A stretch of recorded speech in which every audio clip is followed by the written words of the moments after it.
Bigyan mo na lang ako. Sir, parang hindi ka po lang, sir.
Can we request the lights?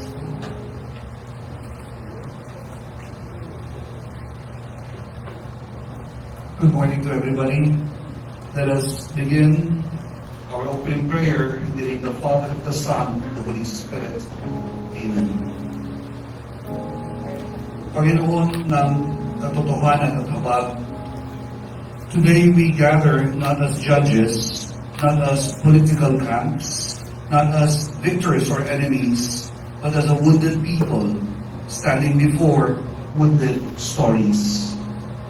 Maraming pong dugo ang dumanak, maraming pangalan ang nawala sa balita, pero hindi kailanman nawala sa puso ng kanilang pamilya, ng simbahan at ng subatang bayan. And for many years, fear, silence, confusion, and anger have lived side by side in our nation. Lord, teach us first to listen, not to defend ourselves too quickly, not to weaponize pain, not to reduce human lives into headlines, statistics, or disposable lives. Teach us to listen with humble and trembling hearts, because truth is not merely information. It carries real faces, real grief, stories people have carried silently for years. And truth becomes healing only when people are finally allowed to speak without fear, to grieve without shame, and to remember without being erased. Today, as we launch the Philippine Truth and Reconciliation Commission, we ask not only for courage, but for humility. Protect all those who will speak. Protect the families who still carry unbearable grief.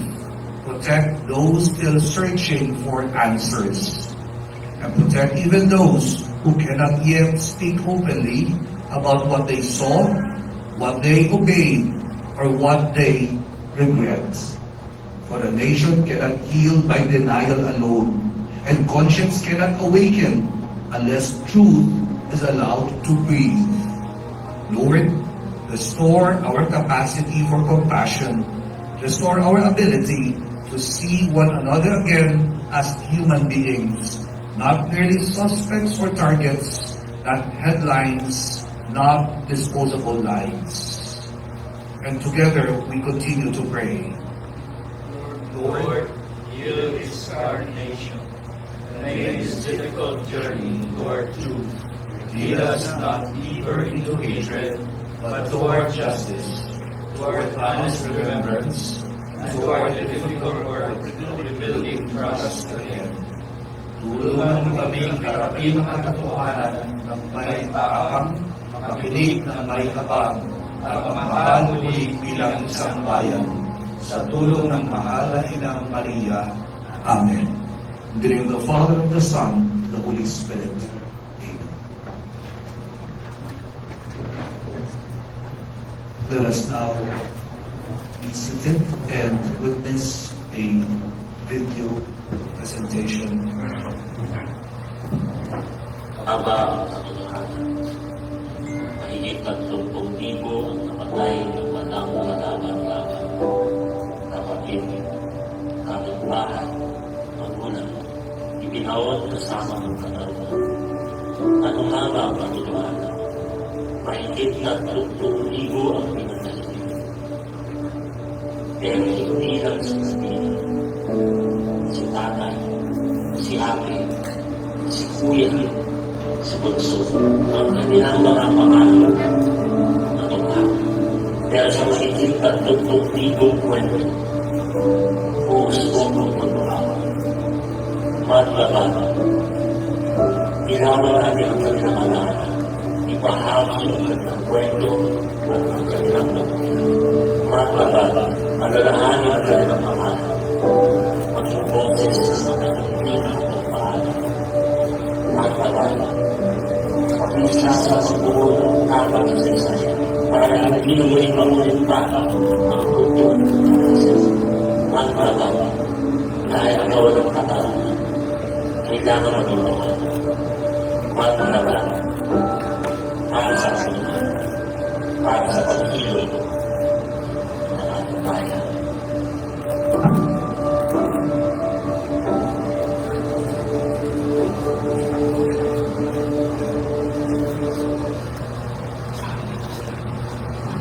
We will now listen to our dear Cardinal. Magandang umaga po sa inyo lahat. At maligayang pagdating dito po sa Villa San Miguel, dating tahanan ng yumaong Jaime Cardinal Sin, isang lugar na naging saksi sa maraming mahalagang yugto ng pagpupunyagi ng ating bayan para sa katotohanan, katarungan, at moral na paninindigan. Mahalaga po na dito rin mismo, noong November last year, unang ipinahayag ng simbahan at civil society groups ang pangarap na magkaroon ng isang Truth Commission. Ngayon po, hindi na lamang ito pangarap o panawagan. Totoo na po ito. At talagang napapanahon. Ang Philippine Truth and Reconciliation Commission is about finding out the truth. The truth that was buried kasama ng mga taong sinasabing nanlaban. Mabigat po ang salitang nanlaban. Nakakalimutan natin sila ay mga tao katulad natin. Ano ba talaga ang nangyari? Totoo bang sila ay nanlaban? Paano natin madaling tanggapin na libo-libong Pilipino ang nanlaban? Kung sa hirap at gutom pa lang, wala silang kalaman-laman. Kaya po tayo nanilito para tayo naman ang manlaban, pero sa mapayapang paraan, walang hawa, baril. Manlaban para sa katotohanan. Bigyan natin ng boses, tinig, ang mga nawalan. Pakinggan natin ang kanilang mga kwento. Gulitain natin ang kanilang buhay. Ilawan natin ang katotohanan. Kaya ho, kandila ang napili naming simbolo ngayon. Maliit lamang ang liwanag ng isang kandila. Pero kapag pinagsama-sama na inilawan ng mga kandila, kaya ng mga ito na tanglawan kahit ang pinakamadilim na bahagi ng ating kasaysayan. Dahil sa katotohanan nagsisimula ang paghilom natin bilang isang bayan. Ano po ba ang Philippine Truth and Reconciliation Commission? Well, hindi po ito korte. Ito po ay isang independent at civilian-led initiative ng simbahan, akademya, at civil society. Hindi po ito kapalit ng ICC o ng ating judicial system. Alam naman natin na pag-ilang mo sa daliri ang nakapagsampa ng kaso sa ating judiciary sa mga biktima o kaanak ng mga biktima. Ang korte ay naghahanap ng criminal liability. Ang Truth Commission naman ay naghahanap ng mas malalim na katotohanan. Pakikinig sa mga biktima, pamilya, survivors, at maging sa iba pang may kinalaman sa karahasang ito upang maunawaan kung ano ang nangyari, bakit ito nangyari, at paano natin mapipigilan na mapulit ito. Hindi pa po tapos ang pagdurusa. Marami pa rin pamilya ang naghahanap ng sagot, pagkilala at paghilom. Hanggang may sugat na patuloy na nagdurugo at hanggang hindi kinikilala ang mga sugat ng lungkot, trauma at pamumulila, hindi rin po tunay na makapaghihilom ang ating bayan.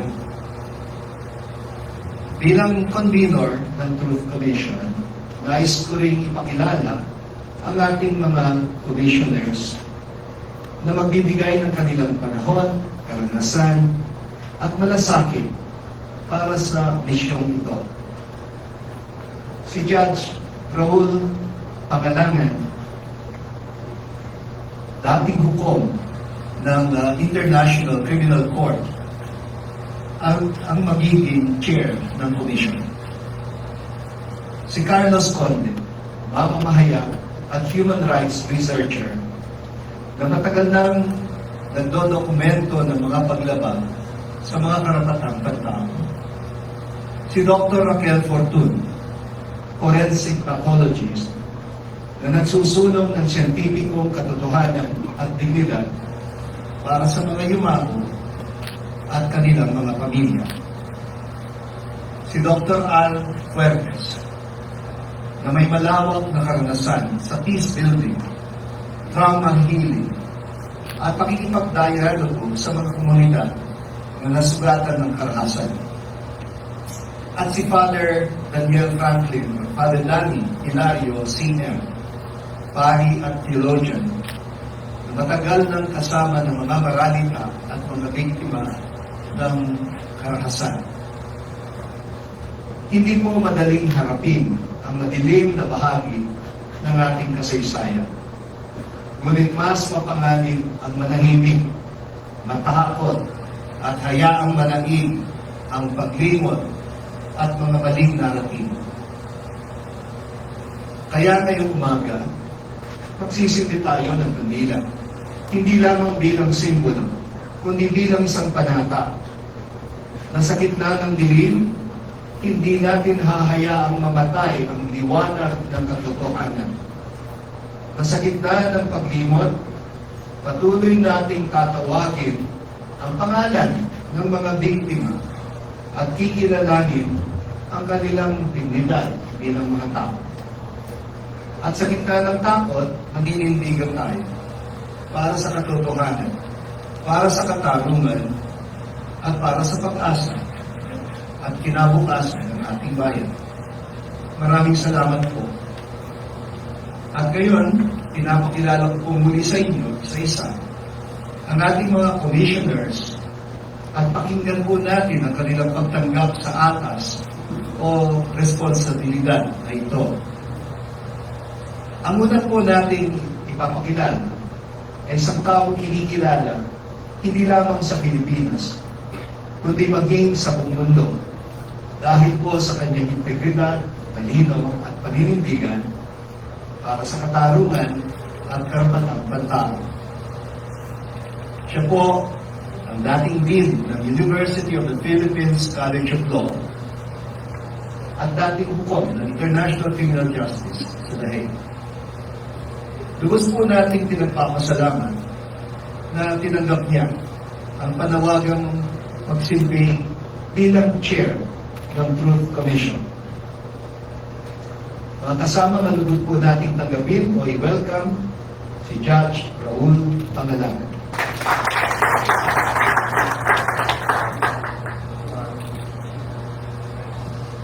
Maraming salamat po. Kailan na po for the kind introduction. At mas malalim pong pagpasalamat sa inyo, Cardinal, for your trust and confidence in inviting me to chair the Truth Commission. Alam niyo po, nung una po kami nag-usap ni Cardinal tungkol dito sa commission na ito, na-realize ko yung mabigat na responsibilidad ng commission para sa amin na sa ating mga kapwa members of the commission. Dahil po, we are going to a very difficult stage in our history. And I think the starting point of the entire process is the truth. And that is the truth that President Yu with us so far.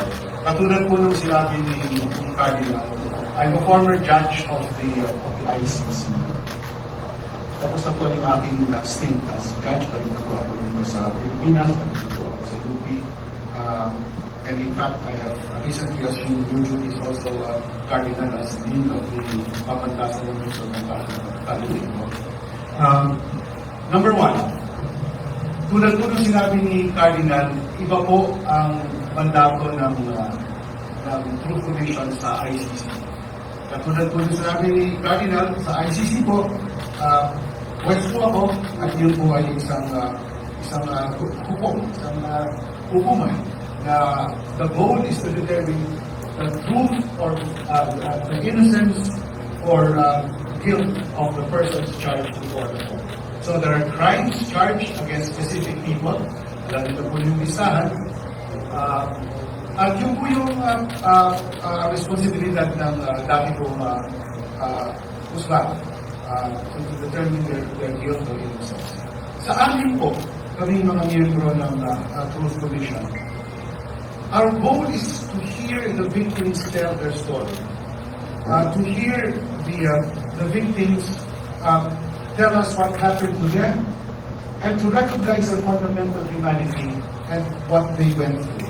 And that is why I would like to emphasize, for the ICC, the end of the process is, of course, either the acquittal of the accused or the declaration of their guilt and eventually reparation for the victims. Para sa amin po, our goal is to establish the truth hand in hand with the victims. This is actually part of a global process. As I have explained earlier to colleagues and to friends, including in my lectures, ang bago pong approach is that yung dati po kasi yung mga biktima are just passive recipients of justice. Papakinggan lang sila kung meron silang testimony as about the crime. Pero the whole process is a game of lawyers and judges. Dito po, ang sentro ng proseso namin is to hear the victims. Dahil po, the approach is that the victims should have an active part in the justice process. And their telling the story is part of the justice that they are claiming for themselves. And that is the opportunity that the commission offers the victims. That is for them to tell their story before a commission, for their story to be recorded for history and to be shared with others, and of course operationally for the commission to record that their ordeal in our final report, which we will share with civil society, with the public, with both local and foreign authorities. I would like to close out. Maraming salamat, Judge Raul Pangalan. Ang susunod po nating ipakikilala ay si Dr. Al Fuertes. Si Dr. Al Fuertes, isang profesor, ay may malawak na karanasan sa peace building, dialogue, conflict transformation, at psychosocial trauma healing. Mahalaga po ang kanyang ambag sa Truth Commission dahil tutulungan niya tayong gawing mas makatao, mas maingat, at healing-centered ang proseso ng pakikinig sa mga biktima at komunidad. Malugod po natin tanggapin si Dr. Al Fuertes.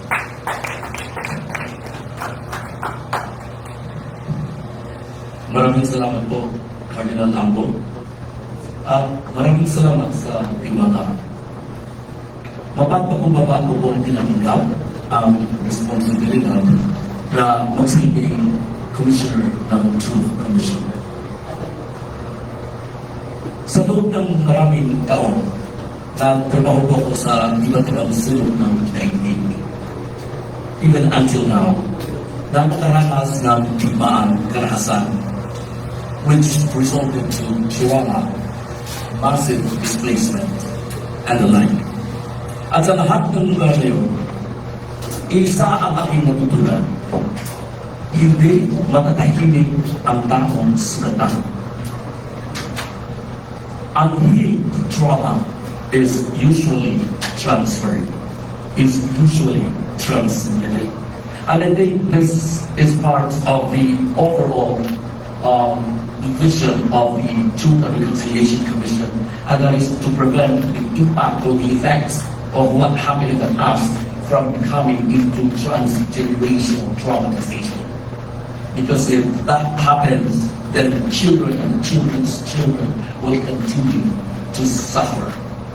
And so this is a very humble way to somehow put an end to the possibility of making it into a vicious cycle.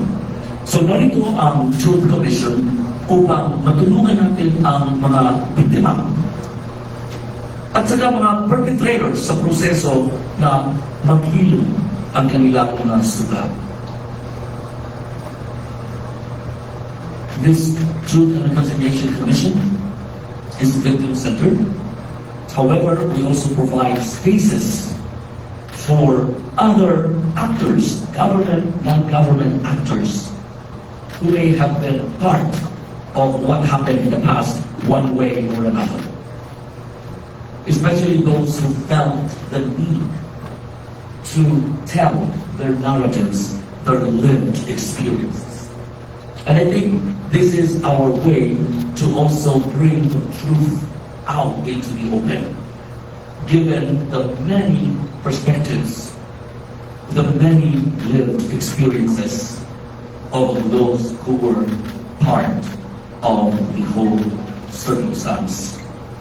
I believe this Truth Commission is important, not only as a process in shedding light or for the truth to come out, but also, like what I have said earlier, in providing spaces to listen, to affirm people of what they have been through, and hopefully, in the process, heal.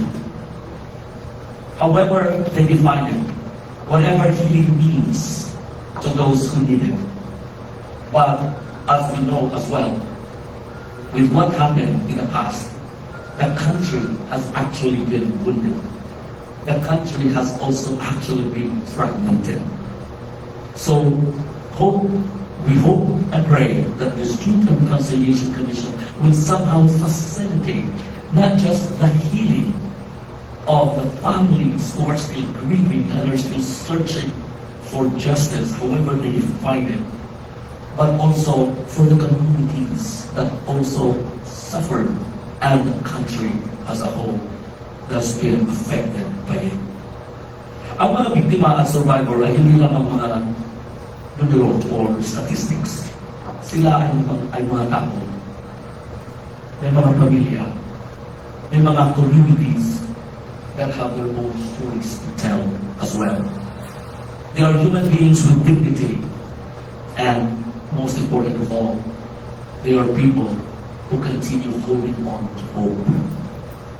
So, bilang bahagi ng komisyon, nais ko makatulong upang maging makatao, trauma-informed, at healing-centered ang ating proseso.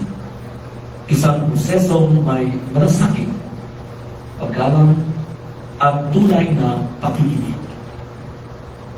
Maraming salamat po at umaasa akong makasama kayo lahat sa napakahalagang misyon nito. Cardinal, thank you very much. Maraming salamat, Dr. Ann Fuentes. Kung di ako nagkakamali, Professor Ann, na-involve ka rin sa peace building sa Rwanda. Yes. Yes, between the Hutus and the Tutsis, no? Yan. Napaka-tahas na episode na kasaysayan noon sa Rwanda. Ang susunod po nating ipakikilala ay si Dr. Raquel Fortun, na kilala ninyo na. Isang kilalang forensic pathologist na matagal nang nagsusulong ng katotohanan, dignidad, at siyentipikong investigasyon sa mga kaso ng pagkamatay. Mahalaga po ang kanyang ambag sa Truth Commission dahil pinapaalala niya sa atin na ang mga patay ay may karapatan pa rin sa katotohanan, sa dignidad at katarungan. Hindi natatapos ang karapatan ng tao sa kamatayan. Tungkulin nating pakinggan ang ebidensya, alamin ang katotohanan, at igalang ang alaala ng mga yumaong. Balugod po natin tanggapin si Dr. Raquel Fortun. Maraming salamat, Cardinal Mo. Maraming salamat sa tiwala ng binigay mo sa akin. Kung napansin niyo, ako lang po ang babae dito.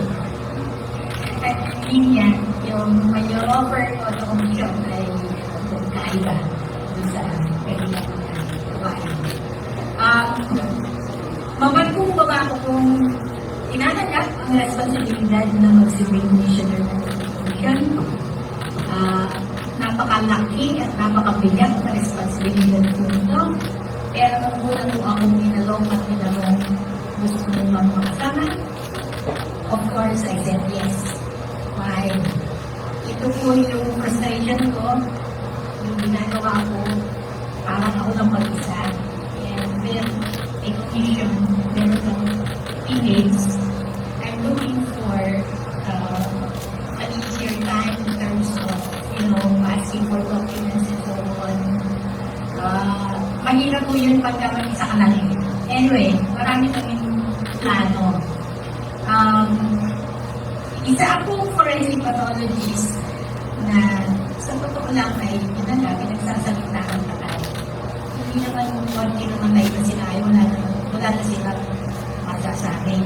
Ginagamit ko ang science para dito, at yun na ang frustration ko sa Pilipinas kasi nga, mahina tayo, you actually be the system, I keep saying over and over again. Kung tayo ay may tinatawag na investigation system, hindi po sana nang tumutuloy itong pagkatay. Right? So I'm looking forward to not just truth, reconciliation, and I'm hoping crossing my fingers reforms in the way we do these things. Kasi sa pamamagitan ng siyensya at ebidensya, pagbibigyan natin ng linaw, dignidad ng katotohanan, ang mga pagkamatay, nakatalasan, napapagod, ng takot, kapahiligan, kapag Pilipino. Naniniwala po ako na ang mga Himao ay may karapatan pa rin sa katotohanan ng pagkilala. Nakakaawa yung mga naisabi ko na hindi mo nila nabigyan ng proper examination. At this point in time, nahabol ko and kinakausap ko sila and sinasabi ko, we're trying, we're doing our best. Pati na rin yung mga pamilya nila, definitely may karapatang malaman ano ba ang nangyari sa kanilang mga kaasal. Ang problema sa Pilipinas, one-sided. Yung mga buhay na madalas ay sila yung pinaganuan. Yung version lang nila ang naririnig natin. And you know, with physical evidence, the body is there and other pieces of physical evidence na dapat ay pinag-aaralan. Malalaman mo yung ano ba nangyari. We're after the truth. Kaya, sabi ko, bagay na bagay ako sa truth commission kasi ang forensic science naman talaga ay ang habol namin ay katotohanan. Okay? Mahalaga po ang commission na to. Hindi lamang para sa dokumentasyon. Although sa akin, very important yun. Hindi para sa lipunan ng tao. Para nagulan at pagdilong ang ating lipunan. Umaasa po ako sa pamamagitan ng gawain ito, makakatulong tayo bumubo ng isang bansang mas makatao. In other words, let's fix the Philippines, please. Dami natin problema.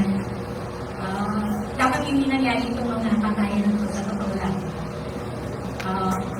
Bansa na mas responsable, mas nagpapahalaga sa buhay. Maraming salamat. Maraming salamat sa Dr. Raquel. Alam niyo po, first time ko nakilala si Dr. Raquel.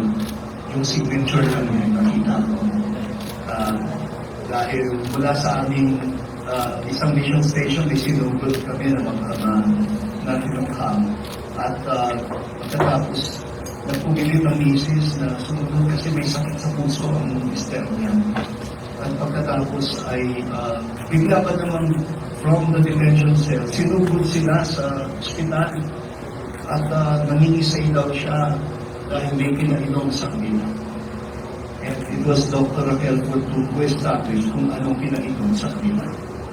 And it was porcelain water laced with methamphetamine. Hindi kami magkakilala. The man just happened to be a member of our mission station community in the ISIS. Now, ang susunod po nating pakikilala ay isang pari. Father Daniel Franklin Hilary, isang Vincentian priest, Pangulo ng Adamson University, member of the Academy, isang sociologist at theologian, pari, guro, at matagal nang kasama ng mga maralitan. Siya po yung profesor, pero pag-weekend pastor. Nagmimisa sa mga slums, sa kayatas, at doon niya nakilala ang mga kaanak ng mga biktima ng tuha. At so, matagal na siyang nakababa sa mga maralitan kasi yun naman ang gawain ng mga disipulo ni St. Vincent de Paul. Ang kanilang misyon, ang kanilang apostolate ay para sa mga sinasantabi o mga maralita at mga nasa laylayan ng lipunan. Mahalaga po ang kanyang magiging ambag sa Truth Commission dahil dala niya ang malalim na karanasan sa pakikinig sa mga komunidad, pagtatanggol sa dignidad ng tao, at pagsusulong ng pananampalatayang nakaugat sa katarungan, sa malasakit at pag-asa. Dalagod po natin tanggapin si Father Danny Hilary. Maraming salamat, Cardinal Ambo. Noong tinawagan po ako ni Cardinal, sa ibang bansa po ako. Mula noon, kinabahan ako. Nagdasal talaga ako, pinag-isipan ko ang matindi at malalim na misyon ito. Pero sa araw na ito, tinatanggap ko ng buong puso ang misyon at tungkulin na ito. Bilang theologian, matagal na rin po akong nakikinig sa mga tao sa laylayan. sa Lunes hanggang Biyernes, ako'y nagtuturo sa kung saan-saan. Pero Sabado at Linggo, wala naman po klase. Ako ay nag-volunteer sa aming parokya sa Ina ng Lupang Pangako sa Payatas. 20 years na po. Every weekend na nandito ako, kung nandito ako sa Manila. At noong 2016, isa sa mga pinakamatinding karanasan ng pamayanan namin sa Payatas ay ang war on drugs. There was a time in November, December of 2016 that we were burying 8 to 10 young men, some single, others young fathers who were killed just like that. Ang role po ng simbahan ay makinig. Kasi kami po yung unang frontliners, kumbaga. Pupunta sila sa simbahan dahil nangihingi sila ng masbas. Pupunta sila sa simbahan dahil magpapatulong sa paglibing. Hindi naman sila pupunta sa barangay captain, hindi pupunta sa dahil doon din galing ang mga listahan. Kaya, since that time until today, my stance as a pastor and theologian was to listen. Sabi nga ni Pope Francis, if the church is to be relevant today, it should be a listening church. Ang dati po nilang tanong, nasaan ba ang Diyos? Kinalimutan na ba po kami? Nasaan ang digninan ng tao kung pinapatay nila ang aming mga asawa na parang baboy? Paano po magpatawad na hindi na namin alam at walang umamin sinong pumatay? Ang lalalim ng mga tanong at kailangan na maging guide ang simbahan, kaming mga theologian sa mga tanong na ito. So I see my role in this commission is to keep the listening and making sense of the lives of the victims in the questions that they pose to us. Ito po yata ang gamit ng theology. Para magpatuloy ang kanilang buhay na may kahulugan kahit na sa panahon ng victimization. To search for deep human values that has been denied to them. Human dignity, respect, freedom. Lahat po ito ay nawala sa kanila. Self-esteem. Siguro ang role ng commission ay upang ma-restore ito at ma-recover for them. Bilang educator din po naman, ang sana makalikha tayo ng mga pamamaraan upang maikwento natin ang talagang nangyari sa mga kabataan. Maraming mga bata sa karanasan ko sa Payatas na nakakita nung binaril ang kanilang tatay. Pero marami ding mga bata na maliliit pa at sila ay walang alam kung nasaan ang kanilang ama. Paano natin masasabi sa kanilang mga pamilya na may nangyari sa kanila? I think the Commission should also not only articulate what happened, but also memorialize the difficulty that our generation has experienced.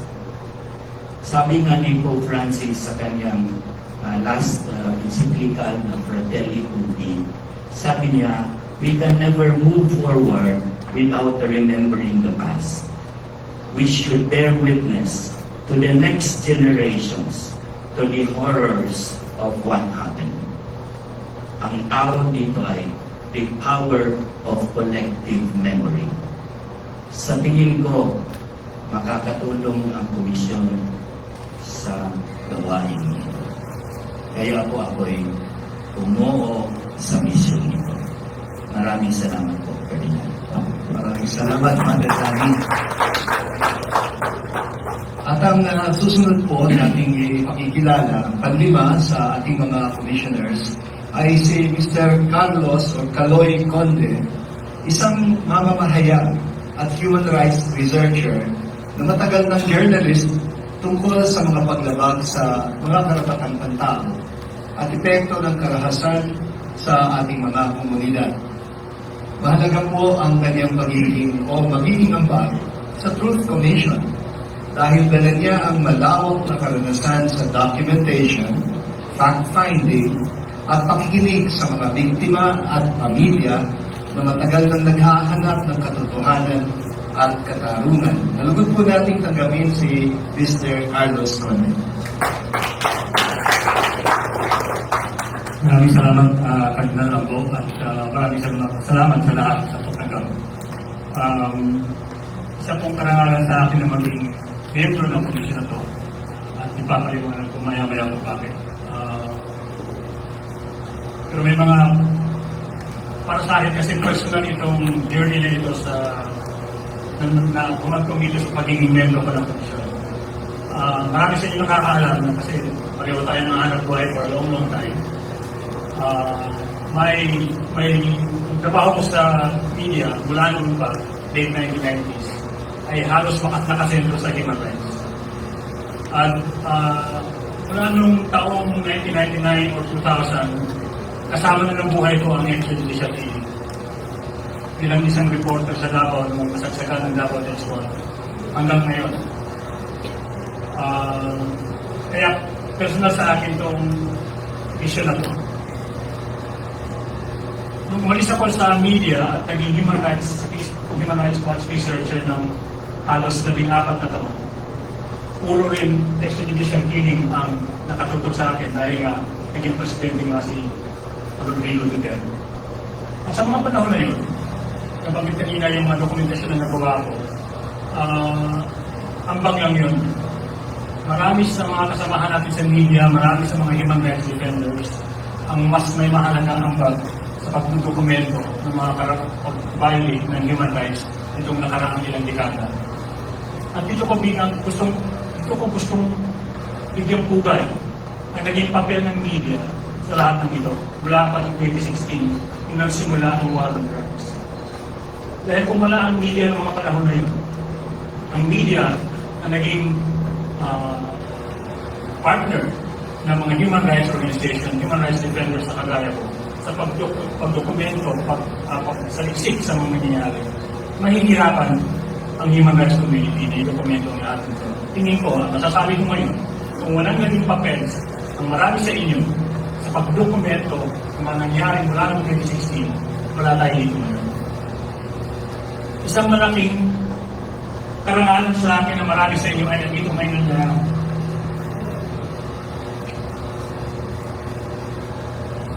hanggang ngayon sa matagpang.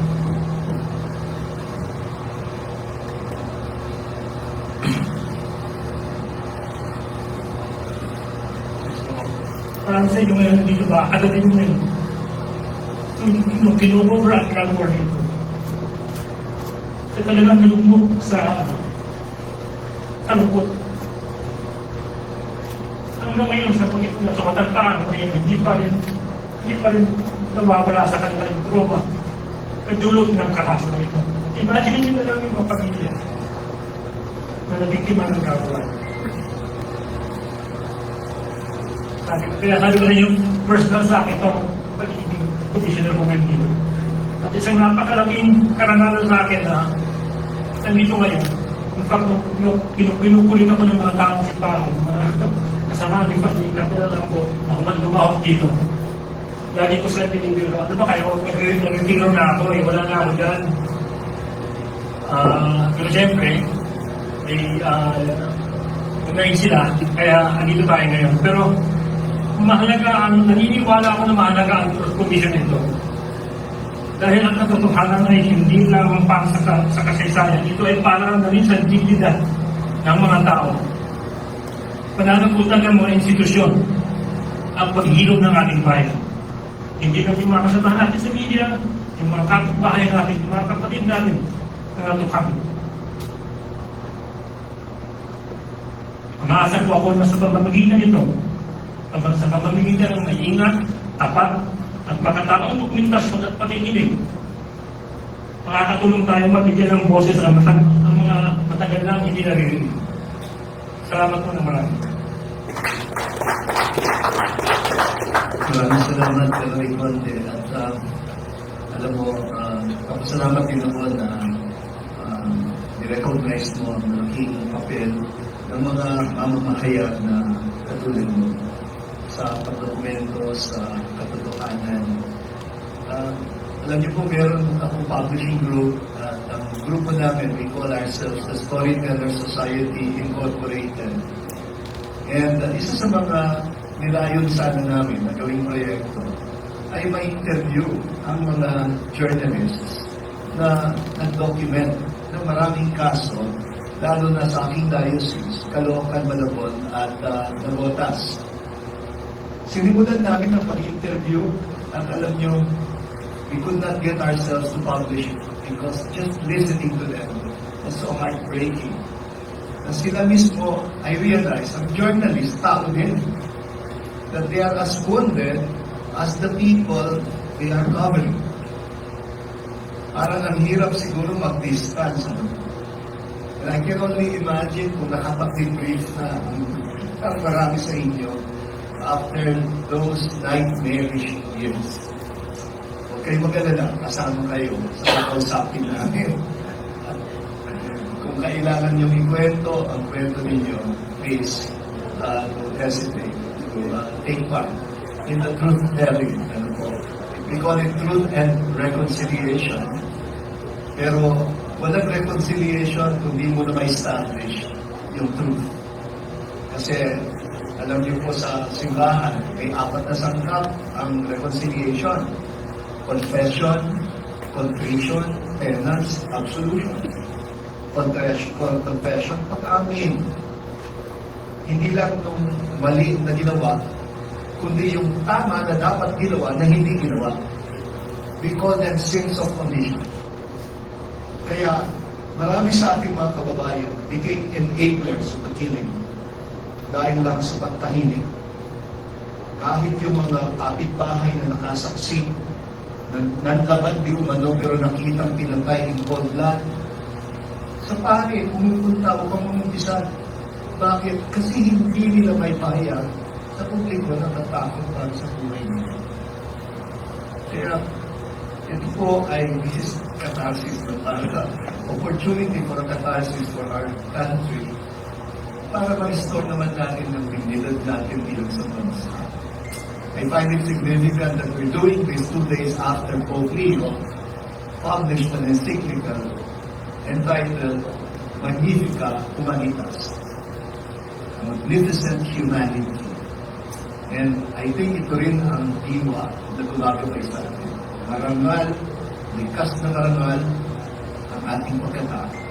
Huwag nating hahayaan ito na maging biktima ng mga maling naratibo na hindi makatao na magsasabing ang tukhang ay pro-life at pro-human rights. Pagbubulaan ito ng mga kwentong maririnig nila sa mga biktima, mga anak mismo ng mga biktima nila. Okay, mo, okay. Yes.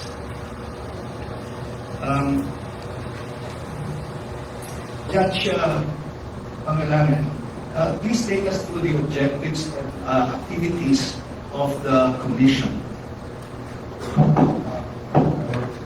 Thank you so much, Cardinal. As you can see, the Cardinal has brought together the members of the Commission, called upon us to bring our respective field of expertise and experience to the work of the Commission. If I may just briefly go down the list in the sequence in which we are seated. Dr. Fortuna has a unique contribution to human rights advocacy in the Philippines. There can be many advocates, but it's Dr. Fortuna who can put it on firm scientific footing. And In fact, in our discussions, I was amazed that autopsy reports pala, Dr. Fortuna, can either document the truth or can be used, can be manipulated to hide the truth. And so it is through her work that we can, bring science into the world of affirming our fundamental for Dr. Al, Fortes has had extensive experience in truth commissions in war-torn places all over the world. And it is our hope and our confidence that Al can help guide us so that we can learn from the experiences of the other commissions all over the world, including as well as the Cardinal mentioned in war-torn, when the ordeal that Rwanda went through during the genocide part of their history. And of course, we just heard from Kaloy. And Kaloy, when it comes to human rights documentation, Kaloy comes with the assurance of the highest levels of reliability and fairness in that reporting. If you just look at Kaloy's record, he spent more than a decade with the New York Times, a decade as well with Human Rights Watch. These are entities which have been engaged in responsible, balanced reporting on human rights situations. And Carlos Kaloy's experience here in the Philippines. And right beside me is Father Danny, who was, I discovered in our conversations, who was, at least was actually lived in Payatas, who has lived the faith in the slums and in the vulnerable communities. So we bring our own respective experiences to our work. Now, in my direct response to the Cardinal, we will establish the truth. We will hear from the victims themselves, direct testimony from the victims. We will hold hearings. This will be public in character, and we hope you can be there to witness their testimony and share it with the public.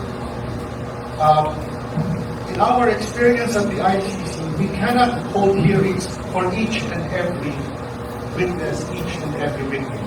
These are mass atrocity crimes, dealing with thousands of victims. It will be a forever kind of thing if we have to hear everything.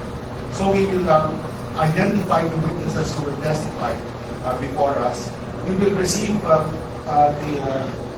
truth, the stories of the other victims, of the other witnesses, if necessary in writing or through private conversations, depending on the condition of the victim, of the witness, their vulnerability, and also, of course, their fears for their own safety. So, yun po yung batayan ng truth na i-record natin sa commission. First-hand testimony from the people who were right there when it happened. So we will hear from victims, survivors, their affected families, the representatives of their communities. Well, it is our hope, and when the Cardinal spoke of reconciliation, that there are repentant members of our police forces who might wish to step forward. Well, of course, for the commissioners, we still have to figure out how we can hear them in the same manner for them. But it is our hope that we can reach out more widely beyond the victims and the affected families, and involve also members of the police forces and government who took part in the so-called war on drugs. Okay, the output. We will have periodic reports. We will fully document the testimony of the witnesses and the victims. We will put them together. We will have periodic records of these reports. We will, in the end, come out with the report of the Truth Commission on what happened during the almost 1 decade of the war on drugs. It is also our goal to identify the institutional weaknesses paano po ito nangyari? Because the historical record will show that these things happen because everybody looked the other way. It is almost a conspiracy of silence among government entities that enabled those who carried out the war on drugs to have their way and extract such an immense human toll on our people. So in the end, it is our hope that our report will help the victims heal, will help our society recover from the episode of the war on drugs, and of course ensure that it will not happen. Maraming salamat, Judge. At ngayon po, dahil pakikiusapan ko po si Kaloy, dahil siya ay isang mamamahayag na siya mag-facilitate sa Q&A part with sa mga kapwa niya mamamahayag ngayon. So the floor is now open for your questions. You can address your questions to any one of us. So would you kindly moderate the Q&A portion, Kaloy? Thank you. Thank you so much, Cardinal. A couple of reminders lang. Be aware of which commissioner is involved in the questions that you ask and the related questions. Again, not just be specific about who you want to answer the question. And also, you will be entitled to one question with a follow-up because given how many was in the room, we try to be to make this manageable. But after this, you will have an opportunity to talk to the commissioners and ask for more questions. So, okay, first question, Jairo from Raptor. Good morning, Jairo from Raptor. Anyone from the commission can answer. Former Judge Pangalangin. You mentioned po na the goal is to issue periodics pertaining po to testimonies. May able po tayo nag-ibig for possible needs for practical uses po sa local prosecution whose other actors, other human rights advocates are saying that there should be reverse complementarity in the Philippines. We have big actors in the ICC facing their cases, whereas in the local, wala po tayo masyado for the bankers, for the captains, etc. So, magagamit po ito for legal purposes to face them. Well, Jairo, I'm impressed. You have done your homework on reverse complementarity. Thank you very much. Well, Jairo, we will issue our report, and we will furnish. We will make sure that responsible government agencies will receive our report. If they find material in their testimony that can advance their own investigations, for me that will be a most welcome development. But we are a truth commission, and the prosecutorial function is of course governmental, and as the Cardinal mentioned, we are an initiative of the Church and of civil society, and therefore we don't have that power. But yes, our output hopefully will be useful for both national and international bodies who are involved in looking at the war.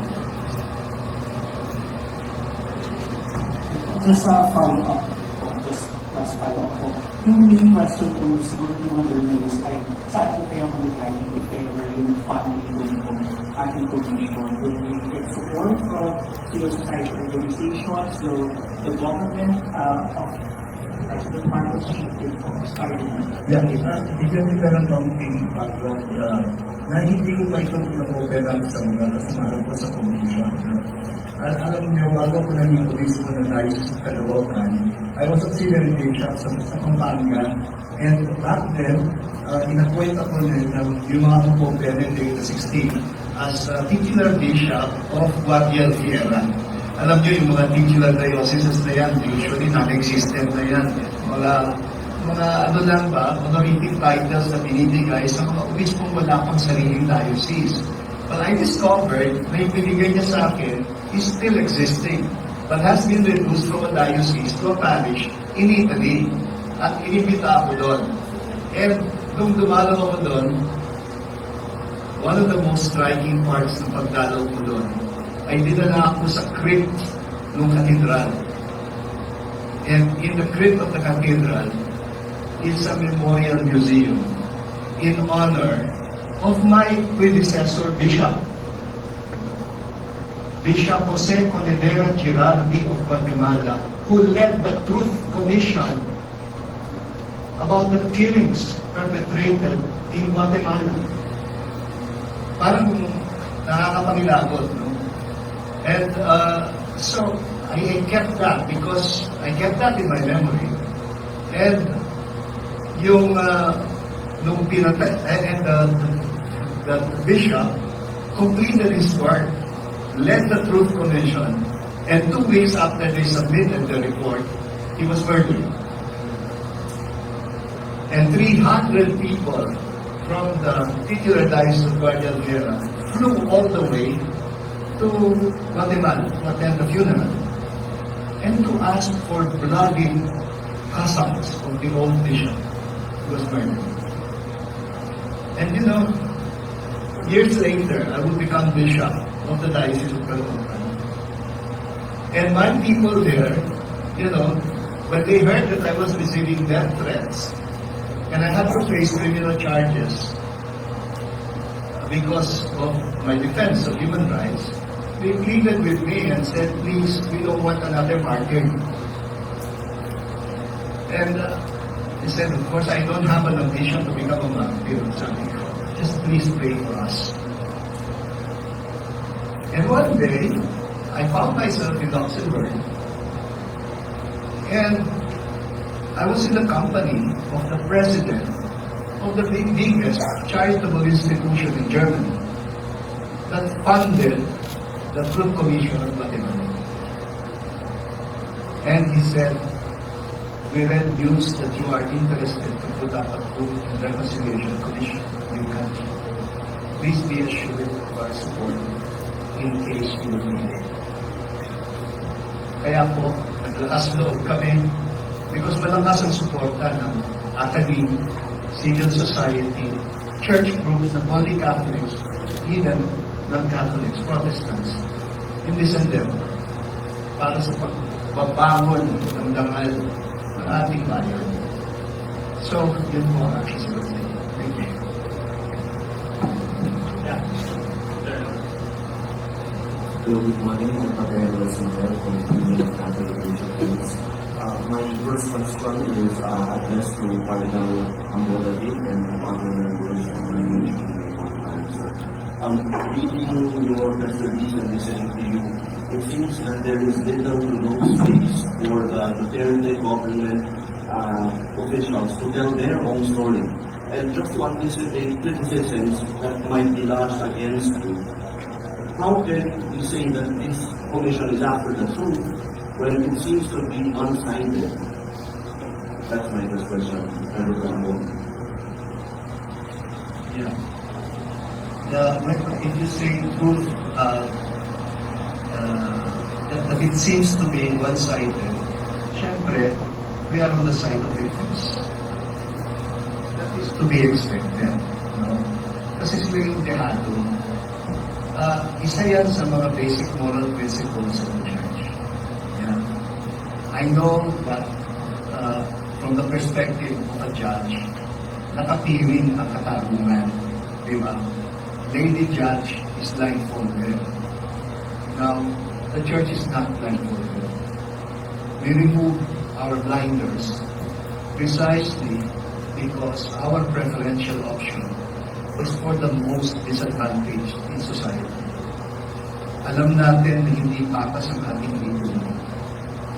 And I saw this sa isang kaso nangyari sa ating diocese, itong kinasuhan ng illegal gambling, na hindi naman talaga nag-illegal gambling. At it broke my heart when I asked him, at ka umamin? At ang sagot niya ay, may choice mo ba kami maghihirap? Sa tingin nila wala silang kalaban-laban sa batas. And for me, may kwento lang nila ang kanilang kwento malaking bagay na yun. Yun lang. Kahit dun lang, malaking bagay na yun. Of course, welcome din magkwento ang iba na mayroong ibang pananaw tungkol sa mga nangyayari. But ang pagpatay ay pagpatay. And I don't know kung saan sa batas ang nagsabi na ilista mo lang sa isang drug watch list ng tao, pwede na siyang patayin. Kahit totoo kung sakasakali na may involvement sa droga, ang sino man sa mga pinaslan, may batas tayo. And kapag nangyari na isinantabi na natin ang batas at nag-shortcut na tayo at tinolerate natin ang impunity, it's the end of the rule of law. Hindi na tayo magiging isang bansang tunay na demokratik na tao. Kaya this is also meant to rehabilitate our institutions na nasira ang credibility. I hope I answered your question. Thank you. Just a quick, if I may add to that. I mean, this is not to say that the commission will close its eyes for years to those from the administration of Mr. Duterte who may want to tell their story. But they are not, at least as the Cardinal has said, we are more inclined to listen first to those who were victimized with the drug war. And in fact, one of the things that we intend to do is reach out to members of the police force, law enforcement agency, who may have, stories to tell as well, and who may wish to come forward and, tell us what they knew about the campaign. I mean, this is not some sort of an inquisition against the Dutertes. This is a fact-finding, truth-seeking commission. And we are, the central objective here, basically, is to bring dignity back to the victims of the drug war. And we will do that without jeopardizing the rights, of course, of who may be perpetrator and who may be aggrieved by all of these proceedings. Of course, they will be heard as well, but our priority are the victims, the survivors of the drug. And if I may add, in the telling of stories or lived experiences, the Commission is also open to the possibility that some of the victims and survivors may actually request for a face-to-face meeting with the other. And that requires preparation as well. That's why part of the psychosocial intervention vis-a-vis trauma healing is the briefing. We have to hold briefings, not just to prepare them, but also to remind them of the possible scenarios. Because healing means different things to different people. Some people, the healing may require them to confront the other, but the other may not be ready at that point. And so we cannot just bring them together, when one party or one of the actors involved is not ready. And so that is part of the ongoing process. We are also open to the possibility that the former perpetrator may actually request to also have a face-to-face meeting, with the people they've hurt at one point. And so we will also find ways to address that in this commission. If they prefer to just tell their stories by themselves without the person together, so be it. Actually, this is part of how the truth telling also becomes healing, because we are not just after getting the stories per se, but how the stories are also being facilitated, how the stories are also being told, and that requires this setup as well. And so we will handle these stories and the different storytellers, on a case-to-case basis as a group, but we are open to this format as well, if there is a need. My second question is Something. Well, I just want to add to what my colleagues have said. Of course, their responses pertain to the choice of the witnesses in here. But I think, whatever, what we can assure you is that when we receive the evidence, we will evaluate the testimony, independently, neutrally. It's not like we're inclined to believe only one side. We want to know what really happened. And if the testimony is unbelievable, we will not record it. But for us, the task is to be neutral judges of the truth or falsity of the testimony. The second question is addressed to Judge Pangalanan about the members of the commission. A while ago, Cardinal David spoke much about your credentials as a member of the commission. Now I'd like to ask about Cardinal David. Why is it important for the commission to have Cardinal David in particular as advisor? And why is it important that the Catholic Church in general is supporting this initiative? Judge Pangalanan. I'll take the first crack of the question, okay, and then I agree. Look, the first case that moved forward was the case of Pian. Pian de los Santos. Do you think the case would have moved forward without witnesses? Do you think that case, the witnesses would have been available without the help that they got from Archdiocese? I'm not familiar with church bills. The Diocese of Caloocan. My point is, we can speak of cases, legal cases moving forward. But what we should also realize is that that case would not have moved forward without the facts. Facts derive from witnesses. And witnesses who have to be encouraged, who have to be emboldened to speak forward. And that wouldn't have been possible without the help of the church. And I can tell you this is not the first time that I'm working with witnesses when given sanctuary by the church. Let's face it, in the Philippines, there's nothing like the network of support available to the Catholic Church. The facilities are all over the country. At that time, we were looking for a safe place for some witnesses. And if you want to hide them, there's nothing like finding a network of seminaries where you can.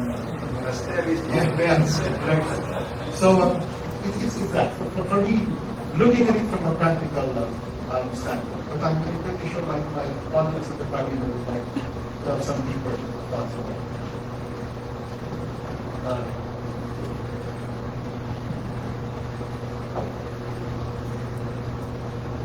May pinakinggan kami isang testimony at sinabi niya, nung panahon yun, wala kami matakbuhan kahit simbahan. And that broke my heart. Kahit daw simbahan, hindi nila matakbuhan. So, this is partly mea culpa also. It's not true that the church has always been really involved in establishing the truth or even in giving sanctuary. It took a while, ako mismo, because I gave the benefit of the doubt na may sincerity and goodwill about the Tukhang. Kasi aminado din naman kami na talagang problema ng droga sa aming mga pamayanan, sa Tukhang. At talagang gusto namin masukpo ang droga. But when we were seeing the dead bodies piling up, and mostly dirt poor people who could not even afford a decent burial, talagang unti-unting nagbago yung pananaw ko mismo. Can you imagine, nagsimula ako maging Bishop of Caloocan, January of 2016. By June of 2016, nagsimula ng Tukhang. Binago lahat ng pastoral priorities namin bilang isang diocese. And listening to the stories, and I have very clear recollection of the time that we protected the witnesses to the killing of Kian de los Santos. By the way, kung gusto niyo dumalaw sa Daiso Caloocan, sa tapat ng simbahan, meron isang memorial stone ko in memory ng mga pinaslang. Dahil kinonekta ko ito kay San Roque, pinatay si Kian de los Santos sa araw ng pista ng aming patron saint ng buong Diocese of Caloocan, San Roque. That was August 16. And ayun, ang mga malakas ang loob na nanindigan para sumaksi at magkwento ay mga bata. They were being dissuaded by their parents dahil takot na takot ng parents. But my gosh, ito mga bata, ang lalakas ng loob. Ang tawag kay Kian ay kuya. Eh mama, papa, nakita naman po talaga namin ginawa kay kuya. Pinagyan po siya talaga. Yung gano'n, no? So, can you imagine parang mga bata from the mouth of babes, from the mouth of children, no? Na hindi pa nababahiran ng takot at ng mga pangamba o bias, no? So, that became an inspiration for me. So, for me, the bigger scandal is in the church that not have anything to do with this. Parang then, you will lose every respect for the church in terms of moral and spiritual leadership if we don't care about murder, about the violence that's being perpetrated in our society. We have to promote peace in our society. I am echoing the voice of peace. Siguro, before, just a quick context to that. I mean, we have to keep in mind that during the documentation of the drug war, there are at least four sectors who are key to all of this. One, of course, the media. Second, the NGOs, the human rights defenders. Third, the families of victims. And then the church. I mean, in all my years documenting the drug war from 2016, the church was always there. Iba-ibang denomination. Father Danny's program in Payatas was the first one na napitan natin. A lot of you here know about that. So, and hindi rin sa Manila, even across the Philippines, the church, the parishes, they've always been kind of kung wala kang simbahan, may hihirapan talaga. Kaya tayo umabot sa punto. Yes, Mark. Mark Solitas po ng Breakfast News. Ferdinand, magandang araw po. Ferdinand, malapit na rin yung plenary, CBCP. Are we going to ask the plenary for support to the commission? We know na ngayon meron na rin plano na hingin sa CBCP yung pastoral statement para doon sa ikasampung anibersaryo ng pagsisimula ng Parator. Pero particularly po sa contribution, yung plan po ba tayo na iinigamo dito para sa isang masipopal na support from the bishop? Salamat.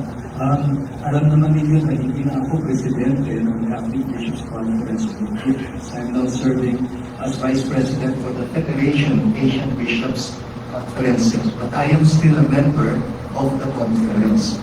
Ang namumuno sa CBCP ngayon si Archbishop Gilbert Garcera, Archbishop of Lima. And I was, in a conversation a while ago with Father Pino Calua of Caritas, that he has brought this already to the attention of the Permanent Council of the CBCP. So, hindi man ako ang nagdala sa attention. It is already there on the table of the Permanent Council of the CBCP. So I wouldn't be surprised that they will pick it up again in darating na plenary. Thank you. Thank you, Bishop. For the follow-up question, kay Father Lino, sorry po. So, Father, yung academy, lalo na yung Catholic education, paano natin sila mag-mobilize para dito sa community? I think Truth Commission could be helpful in the direction of education. Not only Catholic education, but education in general. Because if the whole society is silent on what happened in the 10 years past, what direction, moral direction can we give to education? Ang nais mong sabihin, kung anumang meron katotohanan na na-derive namin sa Truth Commission, dapat ito ay ibabahagi din hindi lamang sa mga police, sa mga government agencies, kundi pati sa Catholic Education Association of the Philippines, PACO, Philippine Association of Catholics and Universities, so that it would inform and it would help create educational initiatives on their part. Iniisip ko nung time noong Holocaust, Germany has been so forward and upfront to tell their younger generations on what happened in the Holocaust. If there is no such narrative, if we could not convert the narrative of Ali, Montalban, etc., there will be always fake news all over the place in the formation of the minds of our young people. Kaya mahalaga ito. Kung anumang katotohanan meron dito, dapat ito ay pupunta sa mga educational institutions. Before I call on Zen, just like to add, just to refer back to the question we had about the role of the church of all of this. I mean, you all know Father Flani, Villanueva. I mean, if there's one guy, one priest who's kind of symbolized how the church is involved in all of this, it's him. I mean, with all due respect to the Cardinal Leones. I mean, the kind of work that Father Flani does in Caloocan is just something. So, he is kind of the epitome of what the church can do for this sort of, for this kind of thing. Zen?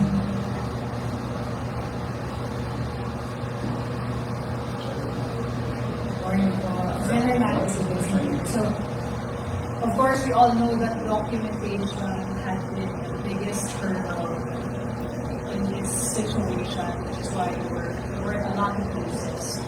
And if you're going to be successful in your mission, that would be a huge step forward. But we already have a case in the ICC, and whatever it is that you will uncover in the course of your work, it will be significant to that case. So I'm asking Judge Pangalanan, is it possible for your findings to contribute to the ICC case? And in case po, kasi yung ICC is looking for additional witnesses. If in case you encounter any of those people that they need, how are you also providing security for them? Because there's a reason why the ICC keeps Duterte in detention and why they want to arrest Senator.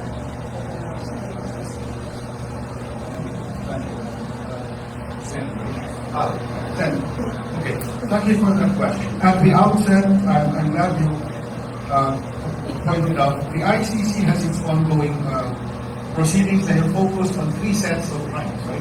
That is in the confirmed charges. The mayoral period, the presidential period, and the high profile targets.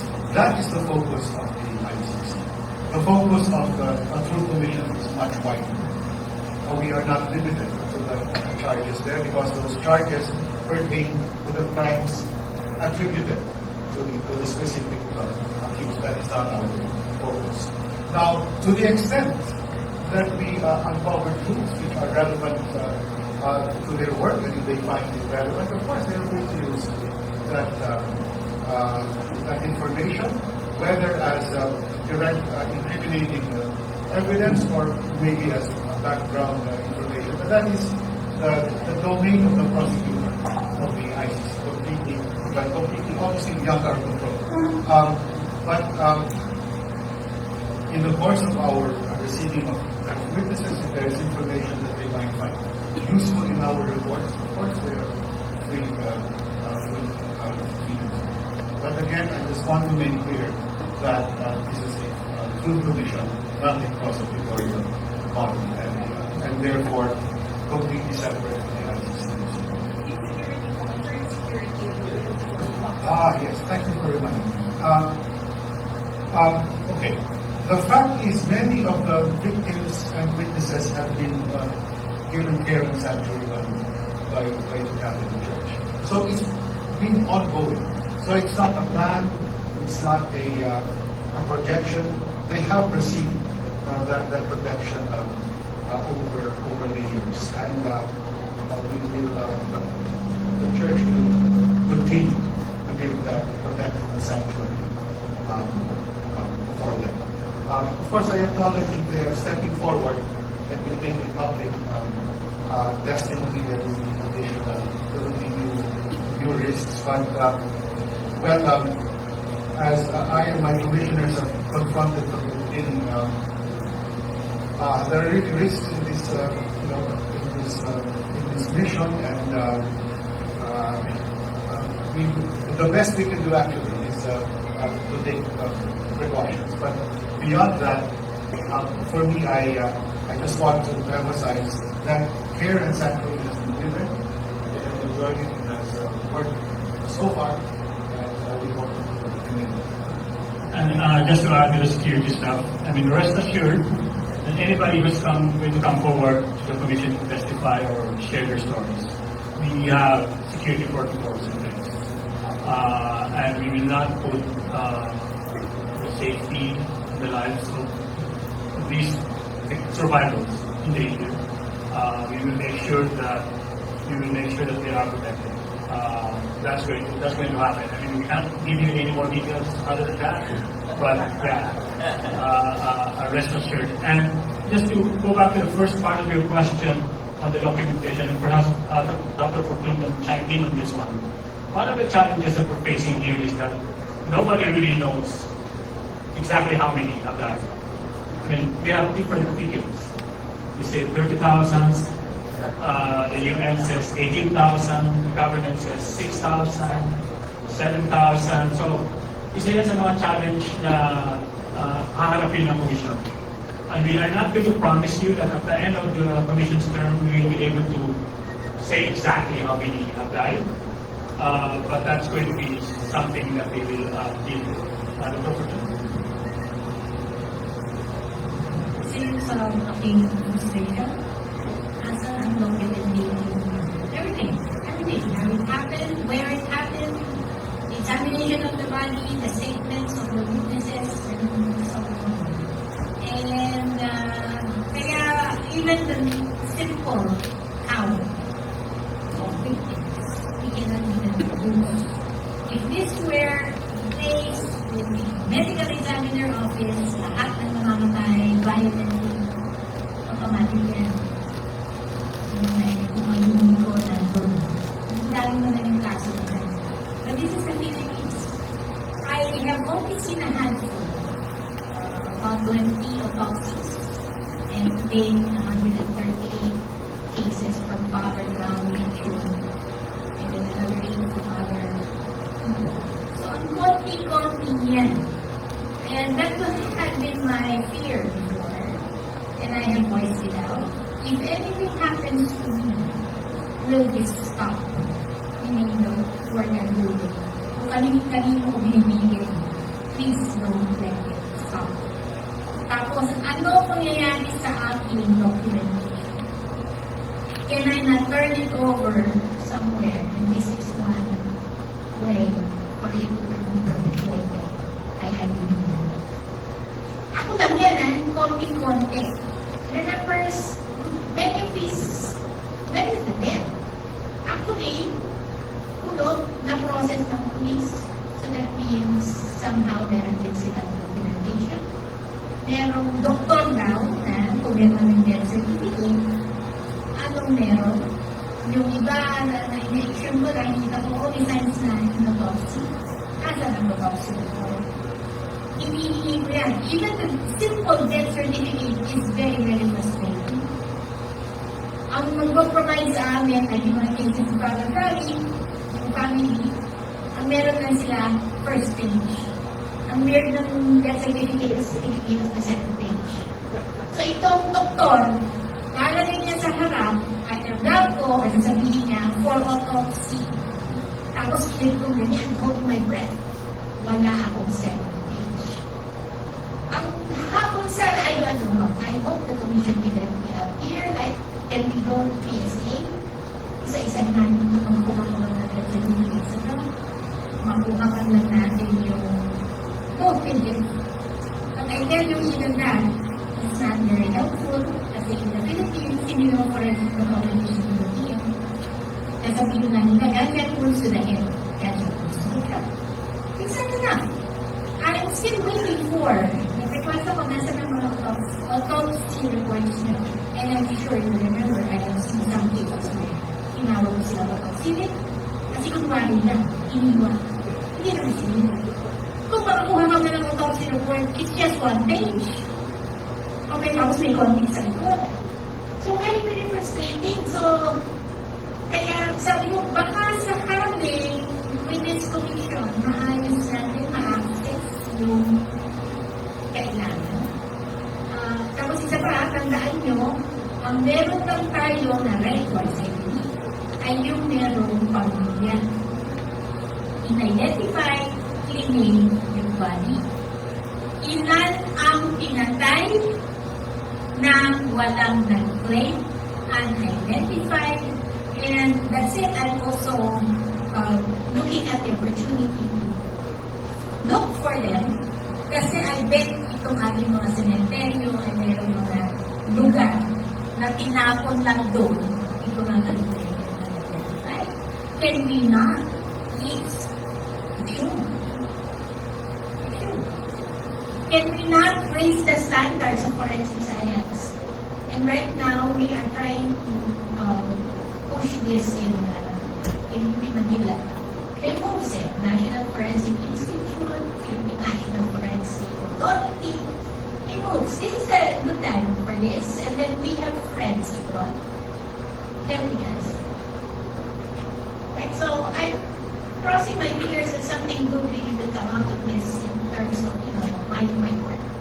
Forensic science. Yeah, Jim. Good morning to anybody in the commission.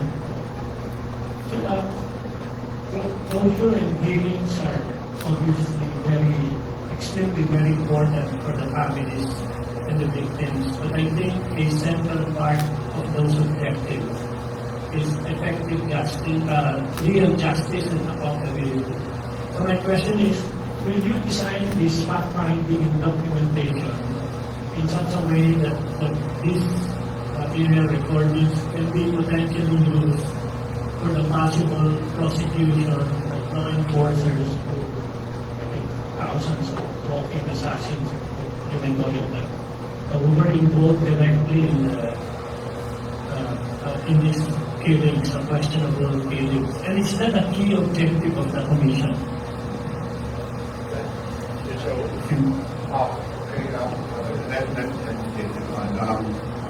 Well, short answer, no.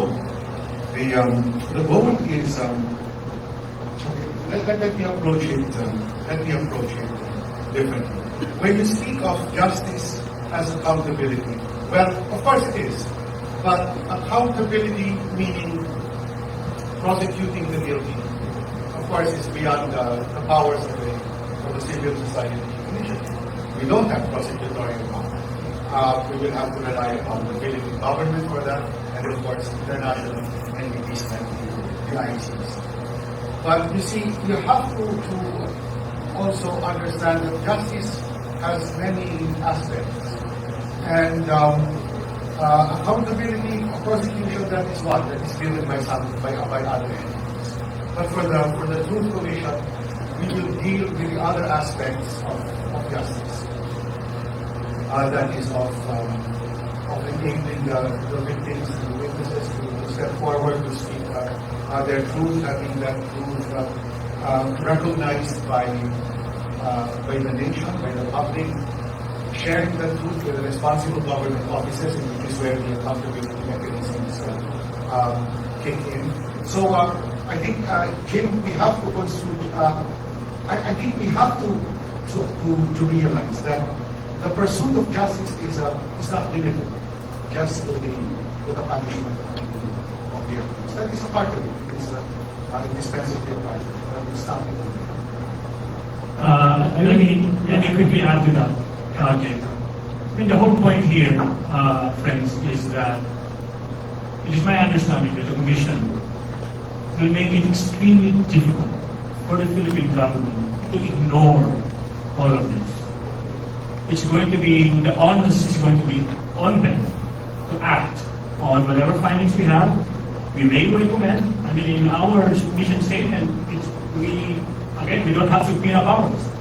We cannot compel people to attend our hearings. But, to be honest, the government can ignore this at their own peril. And it's not in the interest of justice to do that.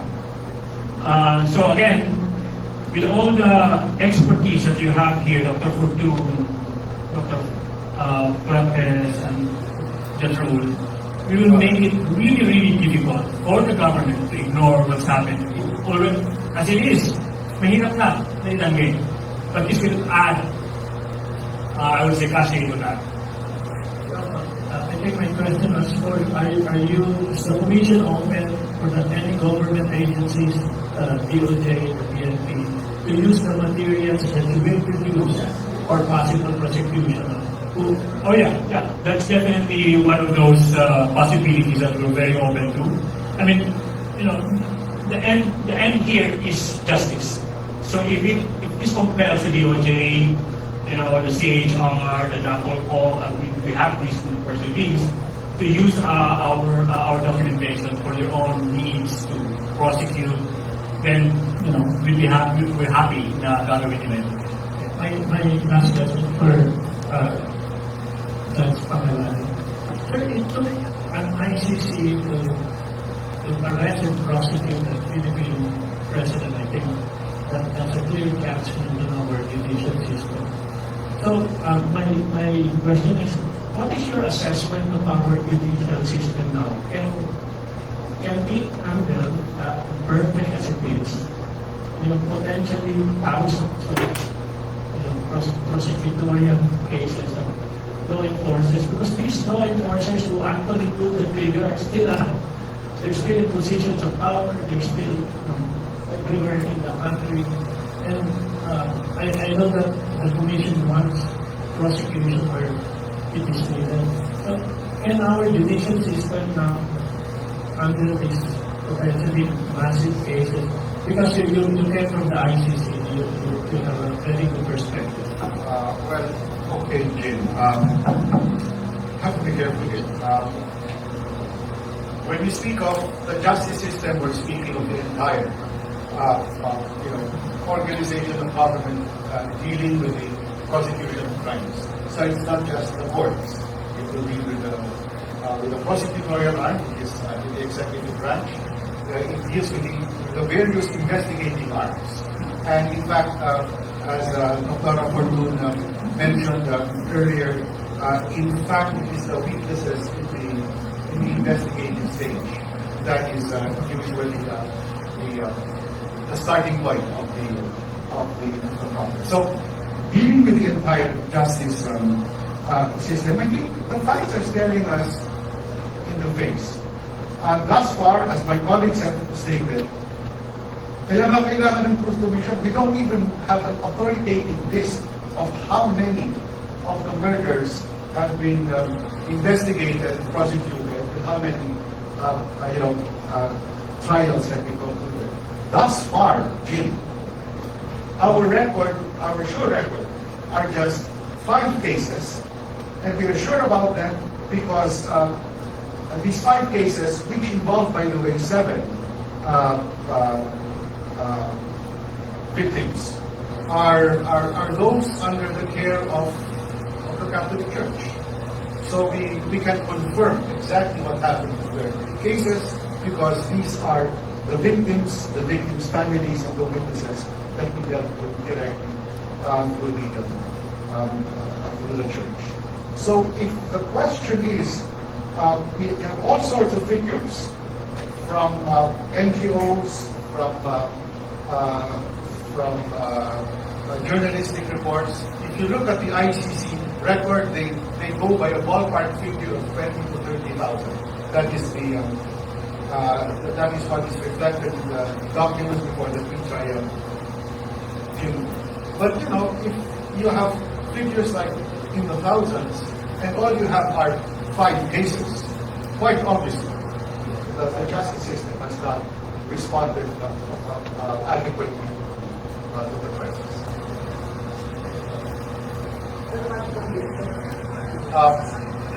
5 cases, yes. Well, yes, okay. Because even for the 5 convictions, I don't think all of them were for murder. I think in one case, it was for homicide, but there was another word, it was more for like proceeding evidence. In other words, it was a downgraded charge. But again, Jim, that's the problem.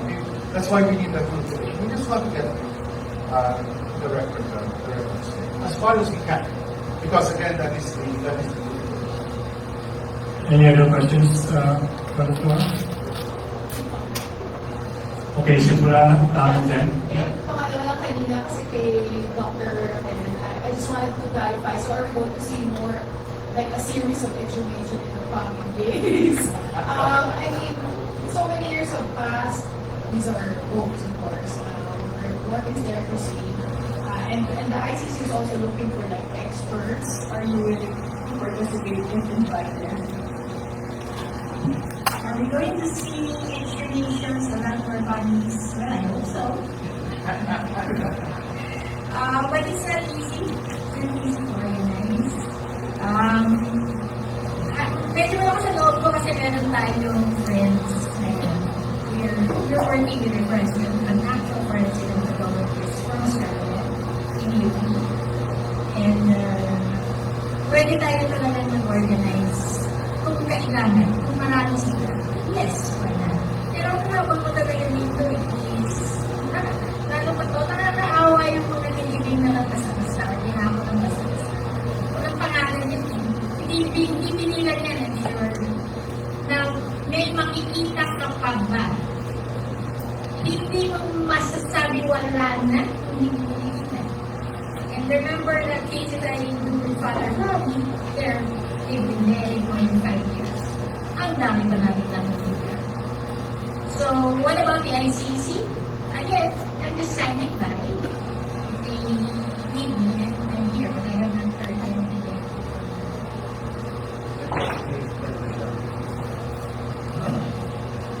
Kung minsan, you'll be surprised na nag-cooperate pa yung families of the victim in falsifying ang pagsirin para lang makuha yung bangkay ng naanak nila. They were pressured. So, sasabihin, cardiac arrest, pneumonia, ganyan, at may nakapirma, ha? At maaawa ko doon sa mga doktor na parang pressure na pirmahan ng dokumento na obviously false para lang makuha yung bangkay dahil desperado yung mga kaanak usually. Isa yan sa mga ako na marami ko na-encounter na ganyan kaya aware ako from my life. Cardinal, last one week kasi madalas mag-mention ng Diyos sa sinabi na yun. Especially sa mga proponents po ng idea na no wars for life. Actually, binanggit ko na yung kanina. Kaya, ito lang ang paraan para matest natin yung naratibo na ang Tokhang ay pro-life at pro-human rights. I think they'll have to say that straight to the faces of the families of victims. And when we actually interview them, then doon makikita. And I think it's the people who will judge for themselves after listening to the real stories. So hindi siya nagsisimula sa isang naratibo lamang ng isang nagpo-promote ng isang klase ng politika o ideolohiya, kundi yung actual experience. Speaking personally here, shame on that person for exploiting cynically in the drug war for political purposes. But yeah, that's my personal opinion. Any other question before we wrap this up? We have time for one more. No more? In that case, before I give this to Cardinal Ambo to give us the final word, the final remarks, and call on Father Flavio. Where are you, Father Flavio? Oh, okay. I was going to ask him to speak about Project Pagino. But yeah, in that case then, Cardinal Ambo, last words? Well, nais ko lang pasalamat dito sa ating mga commissioners na magandang loob na tumugon sa paanyaya. I wasn't very confident since November last year. Actually, I was expecting na itatanong ninyo, why now? Ganun. Ang reaction ko ay, why only now actually? This is long overdue. Alam niyo yung kasabihan, kung hindi ngayon, kailan pa? Ganun. So, ayun, I'm very happy that pinagtagpo-tagpo ng Panginoon itong iba-ibang mga tao na may mabuting kalooban na willing. And they will not be paid for this, by the way. Dahil ito ay pagkukusa, pagkukuluntaryo. So these are very committed people and very professional in different fields of expertise.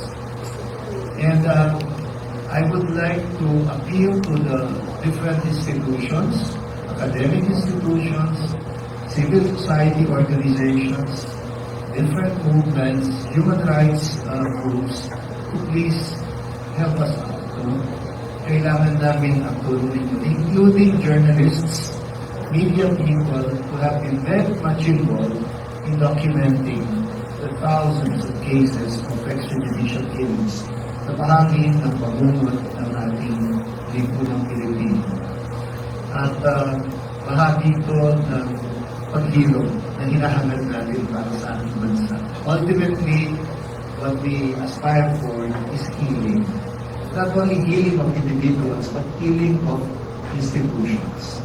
Kasi na-damage din ang ating mga institusyon. Marami ako makilala mga pulis na dissenting pulis. Alam nila ang gawain nila. Alam nila ang batas. At alam nila na noong mga panahon iyon, parang kalakaran. Tapos, parang they had no choice. Ganon.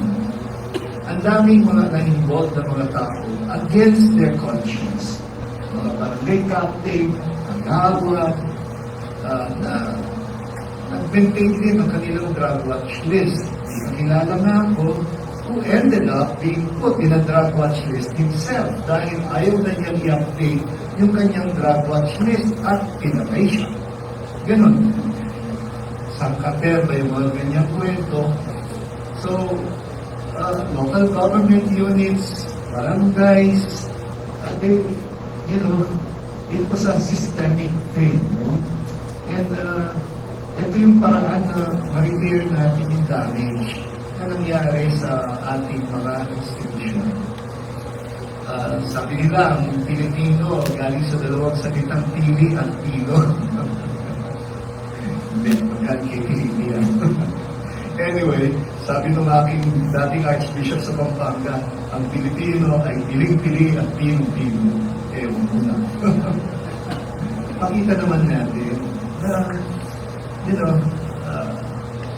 lagi ko sinasabi, ako nahihiya kapag sinabi we are a predominantly Christian and a predominantly Catholic country, and yet we can tolerate such violence in our country. Tayo ay marangal na tao, payapa, and so put this in the context of the work for peace and reconciliation. At sa tingin ko, babasbasan ng Panginoon itong ating gawain. Maraming salamat sa inyong pagdalo. At tonight, I would like to end by imparting a blessing.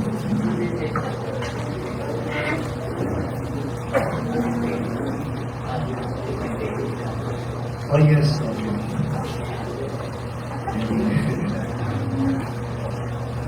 The Lord be with you. May the Lord bless you and keep you. May the Lord let his face shine upon you and be gracious unto you. May the Lord look upon you kindly and give you peace. May the Lord grant peace to our nation. May the Lord grant success to the endeavors of this Truth and Reconciliation Commission. And may the Lord protect us all from all kinds of harm as we carry out this important duty and responsibility for our country. The Almighty God bless you, Holy Father, and the Son, and the Holy Spirit. Maraming salamat.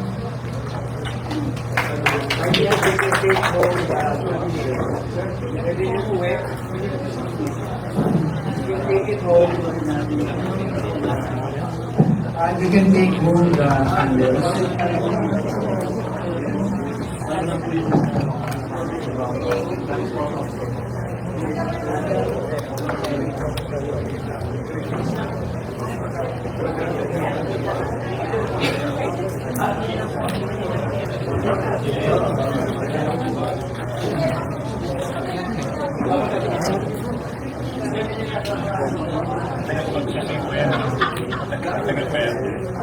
Chicken ka ba yan?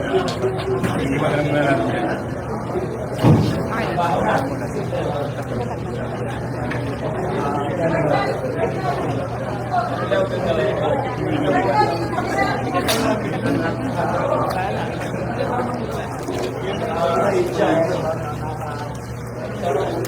Ito yung muna lang